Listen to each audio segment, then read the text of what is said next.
네, 수요예배 나오신 성도님들을 주님의 이름으로 축복하고 환영합니다. 네, 우리 옆 사람하고 한번 인사 한번 해볼까요? 환영합니다. 축복합니다. 네, 날씨가 많이 싸늘해졌는데 오늘 이 예배당에 나와서 함께 하나님 은혜를 나눌 수 있어서 너무 감사합니다. 오늘 본문은 다윗이 전투에서 승리하고 돌아와서 획득한 전리품을 나누는 것에 대한 그런 문제들을 다루고 있습니다. 오늘 다루고자 하는 내용의 핵심은 더 노력한 자에게 더 많은 것을 주어야 하느냐, 아니면 그렇지 않은 자들에게까지 똑같이 분배해야 하느냐의 문제를 가지고 있습니다. 세상을 살아가면서 일반적인 관점과 세상적인 관점과 성경에서 말하는 그런 관점을 비교하고 나에게 오늘 던지는 그런 도전과 또 고민들이 무엇인지 함께 생각해 보도록 합시다. 사무엘상은 다윗이 왕이 되기 전에 어떠한 삶을 살았는지 우리에게 잘 보여주고 있습니다. 사무엘상 19장부터 31장까지는 이스라엘 왕인 사울의 질투 때문에 도망자 신세에 있는 다윗의 여러 모습들을 우리에게 보여주고 있습니다. 특히 오늘 본문이 포함되어 있는 사무엘상 29장과 30절은 다윗이 사울 왕을 피해서 이스라엘의 적지인 블레셋 땅까지 도망하여서 숨어 지내는 내용들을 우리에게 보여줍니다. 다윗과 그의 부하 600명은 블레셋에게 항복을 하고 블레셋 왕이었던 아기스의 보호 속에서 그렇게 시간을 보내고 있습니다. 다윗이 블레셋에 머물고 있는 그때에 블레셋과 이스라엘의 전투가 일어납니다. 사무엘상 29장 4절 말씀입니다. 우리 다 같이 읽겠습니다. 시작. 블레셋 방백들이 그에게 이르되 이 사람을 돌려보내어 왕이 그에게 정하신 그 처소로 가게 하소서. 그는 우리와 함께 싸움에 내려가지 못하리니 그가 전장에서 우리의 대적이 될까 하나이다. 그가 무엇으로 그 주와 다시 화합하리이까? 이 사람들의 머리로 하지 아니하겠나이까? 아멘. 블레셋 왕인 아기스는 다윗을 신뢰했습니다. 다윗이 자기 땅에 왔을 때 신뢰했기 때문에 땅도 내주고 그와 함께 시간을 보내면서 또 다윗이 그 시간 동안에 다윗의 모습을 보고 이 사람이 정말 나와 함께하는 사람이구나, 배반자가 아니구나라는 것을 알고 있었어요. 근데 블레셋 왕은 그렇게 생각했지만 그 참모들은 그렇게 생각하지 못했어요. 그래서 야기스 왕은 부하들과 함께 그 이스라엘 전쟁에 다윗도 함께 출정하기를 원했지만 아기스의 참모들은 다윗이 예전에 이스라엘의 장군이었기 때문에 전장에서 오히려 자신들을 위협할 것이다 라면서 다윗이 전장에 나오는 것을 반대합니다. 그래서 다윗과 그의 부하들은 이스라엘과의 전쟁에 나가지 못하죠. 그리고 난 다음에 다시 블레셋 땅으로 돌아가는 길입니다. 사무엘상 30장 1절에서 3절 말씀인데요. 이 말씀도 우리 한번 다 같이 읽겠습니다. 시작. 다윗과 그 사람들이 사흘 만에 시글락에서 이른 따에 아멜렉 사람들이 이미 네겝과 시글락이 침노하였는데 그들이 시글락을 쳐서 불사르고 거기에 있는 젊거나 늙은 여인들은 한 사람도 죽이지 아니하고 다 사로잡아 끌고 자기 갔더라. 다윗과 그의 사람들이 성읍에 이르러 본즉 성읍이 불탔고 자기들의 아내와 자녀들이 사로잡혔는지라. 블레셋 모든 군사들이 지금 이스라엘 전쟁 준비로 출정하였습니다. 그렇기 때문에 블레셋 땅에는 군사들이 없었죠. 부녀자들과 아이들 그리고 노인들만 남아있는 상황입니다. 시글락은 블레셋 왕이 다윗에게 살도록 허락한 성읍이에요. 다윗이 이제 왔을 때 너희는 시글락이라는 도시에 살도록 그렇게 허락했어요. 근데 그것이 지금 전쟁을 위해서 자리를 비운 그 사이에 남쪽에 아말렉이라는 족속이 그 사실을 알고 지금 땅이 비었다라는 걸 알고 블레셋 땅을 공격하는 사건이 발생합니다. 다윗과 그의 부하들이 블레셋 땅에 도착했을 때에는 이미 시글락 성읍이 불타고 모든 소유물과 부녀자들이 아말렉 땅으로 끌려간 이후였습니다.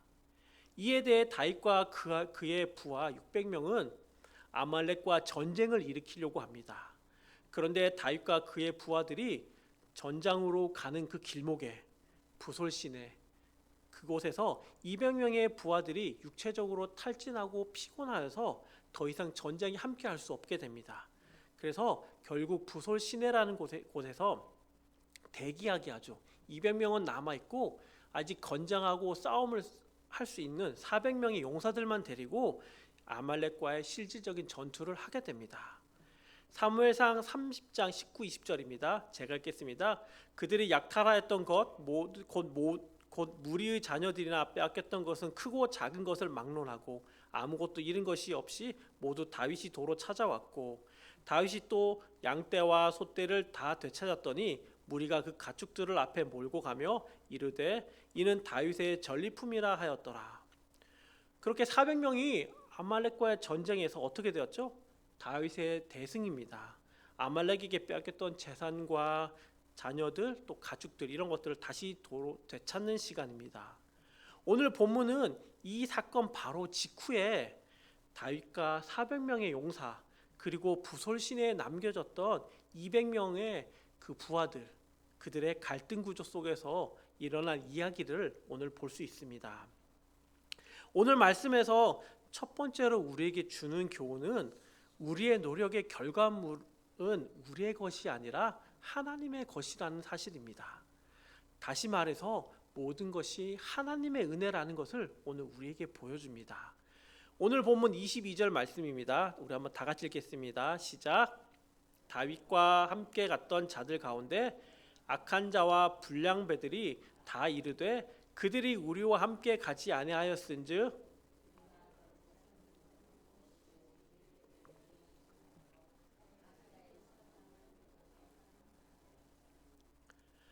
다윗과 함께했던 용사 400명은 빼앗겼던 모든 재산과 부녀자들을 아말렉으로부터 되찾고 승리의 나팔을 가지고 나팔을 불면서 이렇게 200명이 기다리고 있는 부솔 시내까지 오게 됩니다.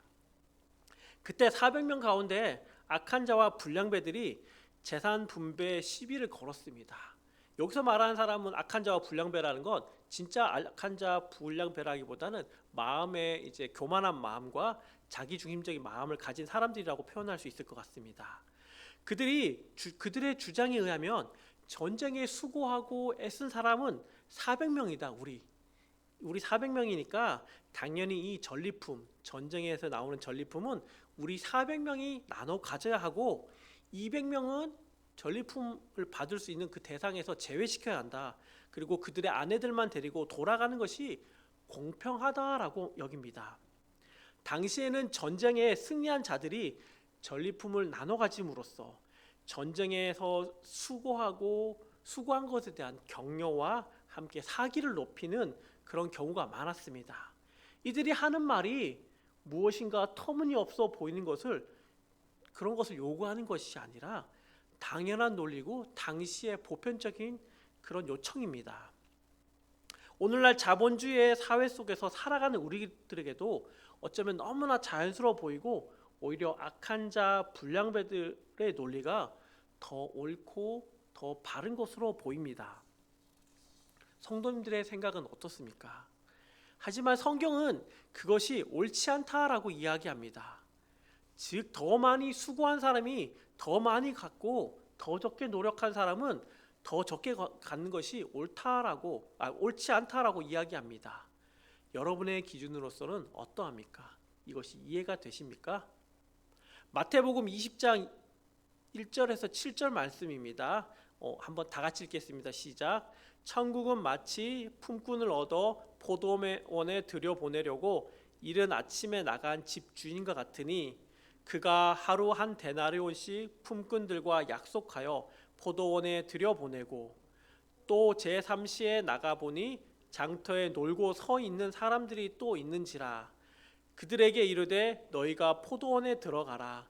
내가 너희에게 상당하게 주리라 하니 그들이 가고 제6시와 제9시에 또 나가 그와 같이 하고 11시에도 나가 보니 서 있는 사람들이 또 있는지라 이르되 너희는 어찌하여 종일토록 놀고 여기 서 있느냐 이르되 우리를 품꾼으로 쓰는 이가 없음이니라 이르되 너희도 포도원에 들어가라 하니라. 마태복음 20장 1절에서 7절에 보면 예수님께서 하나님 나라를 설명하면서 포도원 품꾼들에게 관한 이 비유를 들어서 우리에게 설명해 주는 내용입니다. 이 비유는 포도원에서 일한 일꾼들을 찾는 내용이죠. 주인은 3시, 6시, 9시 그리고 11시에 일꾼을 구하고 한 데나리온의 품삯을 주기로 약속합니다. 오늘날의 시간으로 보면 오전 9시 그리고 낮 12시, 오후 3시, 오후 5시입니다. 그런데 하루의 일을 끝나고 품삯을 받을 때에 먼저 온 자들이 주인에게 따집니다. 왜 저들은 우리보다 수고를 덜 했는데 우리와 똑같은 한 데나리온을 줍니까? 세상의 기준으로는 그들의 말이 맞습니다. 먼저 온 자들에게 더 주어야 하고 하는 것이죠. 나중 온 자들에게는 어쩌면 더 적게 주는 것이 정당해 보입니다.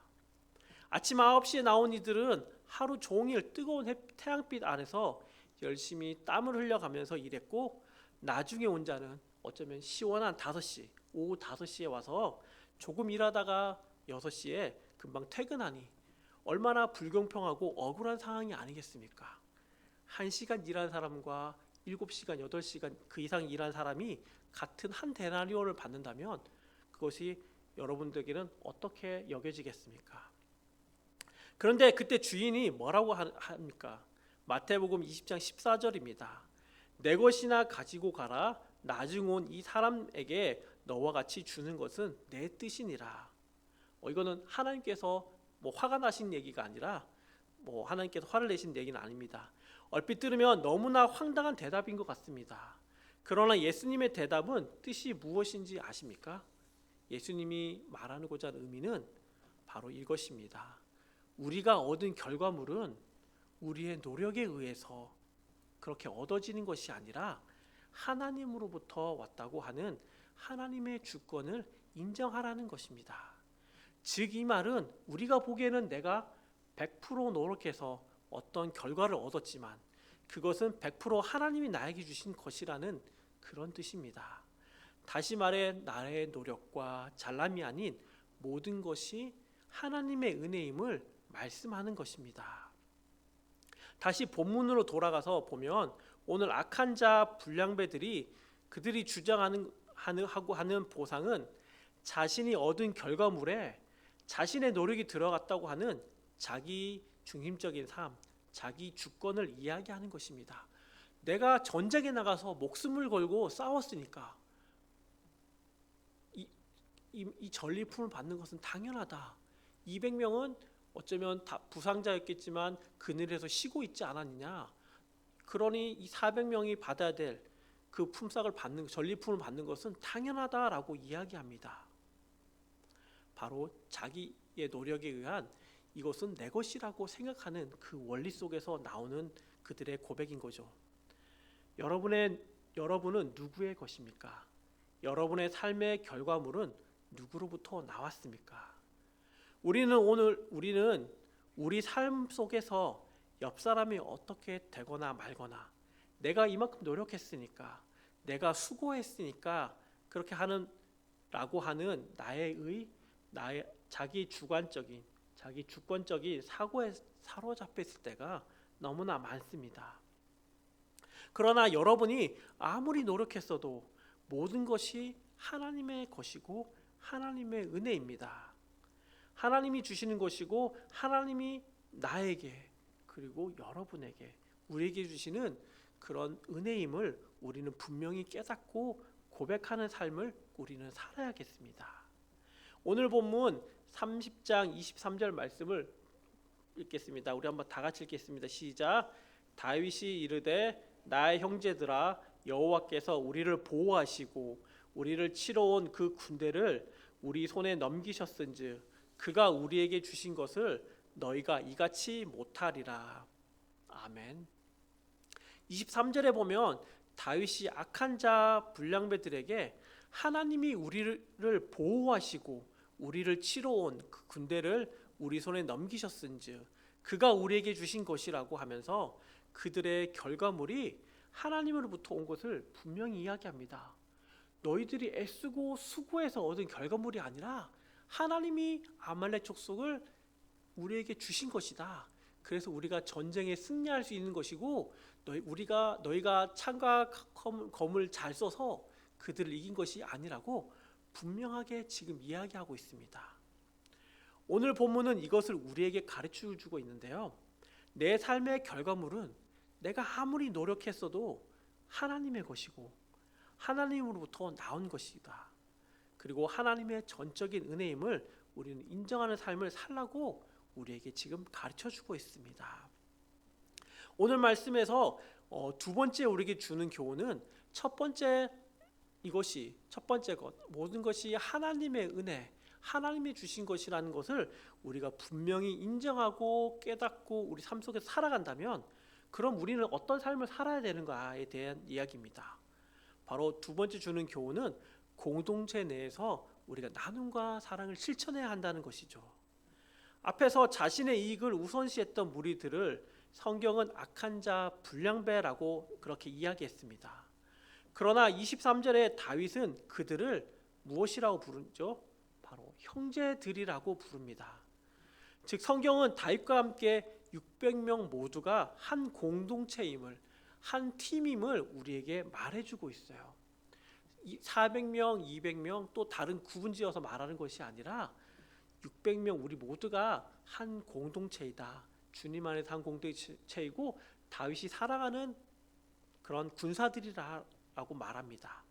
다윗은 그들에게 전장에 참여했던 사람들이나 부솔 시내에서 기다렸던 사람들이나 같은 문깃을 받을 만한 충분한 가치가 있고 그렇게 나누어야 한다라고 이야기합니다.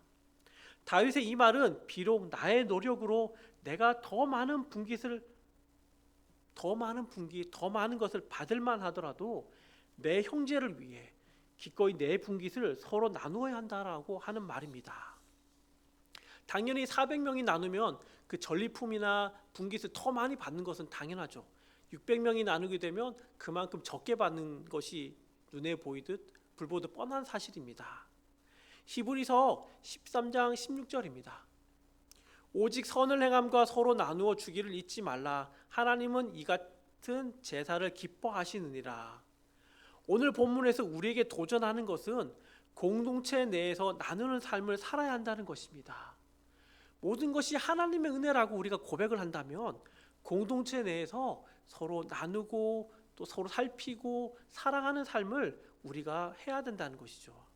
나누는 삶의 자세는 수고만큼 대가를 고집하기보다는 어쩌면 내가 조금 손해보는 삶을 살아가는 것입니다.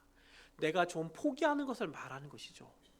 내가 이만큼 노력했으니까 이만큼 받는 것이 아니라 내가 이만큼 노력했지만 모든 것이 하나님의 은혜이기 때문에 주변에 어려운 사람, 주변에 함께 하지 못했던 사람, 그 사람들의 가족을 돌보는 마음으로 그들의 사랑으로 돌보고 그들에게 나누는 것을 말합니다. 성경은 결코 그리스도인을 향해서 이해 득실을 따져서 내가 이만큼 했으니까 이만큼 받아야 되는 거 당연하다라고 말하는 것이 아니라 그의 이해 득실 따져서 행동하는 것이 아니라 하나님의 사랑으로 행동할 것을 요구합니다. 다윗은 불량배 같은 자들에게도 한 형제라고 품어주지만 그들이 가지고 있는 이해 득실의 원리, 내가 이만큼 노력했으니까 내 것을 이만큼 받아야겠다라고 하는 그 마음을 버리라고 이야기하고 우리 형제라고 말하면서 우리는 하나다라고 이야기합니다. 물론 우리는 공동체 내에서 공평과 정의, 질서들은 당연히 있어야 됩니다. 그것을 무너뜨리라는 말은 아니죠. 그러나 오늘 본문은 이러한 공평과 공의 때문에 사랑과 관용이 공동체 내에서 강화되거나 없어지거나 하면 안 된다는 것을 우리에게 보여줍니다. 왜냐하면 모든 면에서 오직 공평과 공의만이 만약에 존중된다면 가장 먼저 정죄받고 정죄받아야 하는 사람들은 다름 아닌 여러분과 저 우리들이기 때문입니다. 요한일서 3장 16절 말씀입니다. 그가 우리를 위하여 목숨을 버리셨으니 우리가 이로써 사랑을 알고 우리도 형제들을 위하여 목숨을 버리는 것이 마땅하니라. 예수님께서는 우리에게 보이신 사랑으로 우리는 지금 이 자리에 서 있습니다. 함께 예배드리고 함께 하나님 안에서 교제 나누고 있습니다. 이 사실을 우리가 기억하면서 동일하게 공동체 안에 이 사랑이 흘러넘치기를 바라고 계십니다.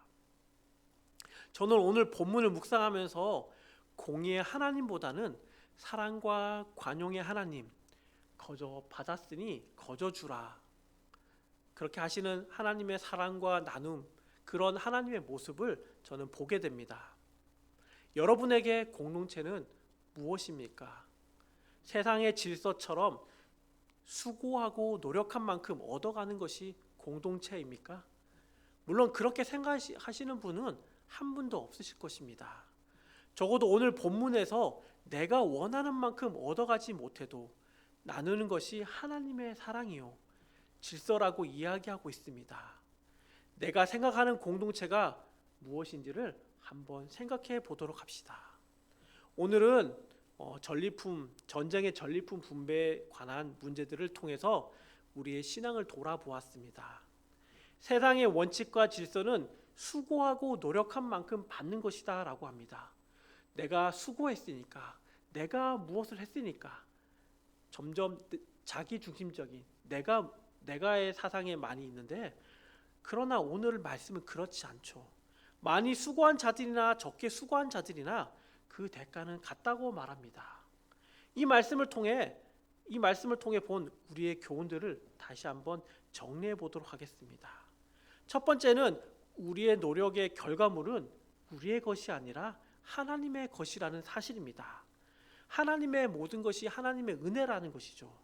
우리의 노력과 수고가 우리의 힘에서 나오는 것이 아니라 그 결과물은 만약에 그렇게 여겨진다면, 내가 수고했기 때문에 얻은 결과물이라고 여겨진다면 그 결과물은 참으로 아깝게 느껴질 것입니다.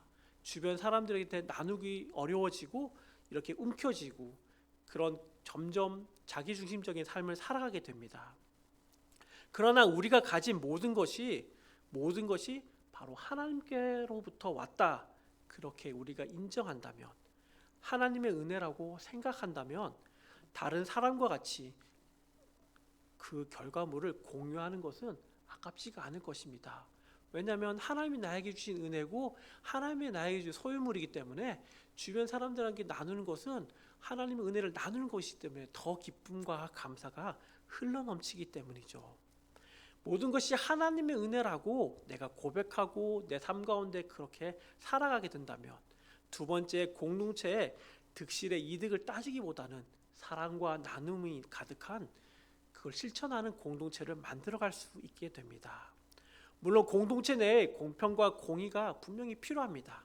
질서는 필요하지만 본문에서는 그것보다 우선시 되는 것은 거저 받았으니, 내가 너희를 사랑하였으니, 너희를 구원하였으니 너희도 그렇게 형제를, 이웃을 사랑하라는 그런 원리로 오늘 말씀을 이야기합니다.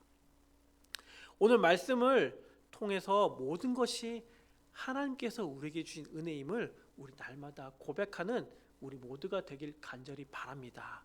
하나님이 나에게 주신 것이라고 분명히 고백되어진다면, 그렇게 우리가 삶을 살아가게 된다면 공동체 내에서 네 거, 내 거 이렇게 하는 것이 아니라 공동체 내에 어려운 사람들을 돌아볼 수 있게 되고 필요를 돌아보게 되고 더 헌신하고 사랑하는 마음이 우리 안에 나타나게 될 것입니다. 예수님께 받은 그 사랑, 우리를 구원해 주신 그 사랑, 우리와 늘 동행해 주면서 우리를 가장 선한 길로 인도하시는 그 은혜와 그 사랑을 우리가 경험하였다면 날마다 그것들을 나누는 우리 모두의 삶이 되기를 간절히 축원합니다. 함께 기도하겠습니다. 사랑하는 하나님, 감사합니다. 하나님, 우리를 구원하여 주셔서 진심으로 감사합니다. 하나님, 연약하고 부족한 우리들에게 힘을 주시고 능력을 주셔서 하나님 날마다 풍성한 은혜 가운데 우리가 살아가게 하시니 감사를 드립니다. 하나님 우리가 받은 모든 것이 내 것이 아니고 내 힘이 아님을 우리가 고백합니다. 모든 것이 하나님의 은혜임을 고백하며 또한 하나님 거저 받았으니 또 거저 나눠주는 또 하나님이 주신 사랑이 크기 때문에 그 사랑을 공동체 내에서 나누고 이웃들에게 나누는 우리의 삶이 다 될 수 있도록 주님 인도하여 주십시오. 진정으로 하나님께서 원하시는 그 사랑의 공동체 만들어갈 수 있도록 주님께서 축복하여 주시기를 간절히 소망합니다. 이 모든 말씀 예수님의 이름으로 기도합니다. 아멘.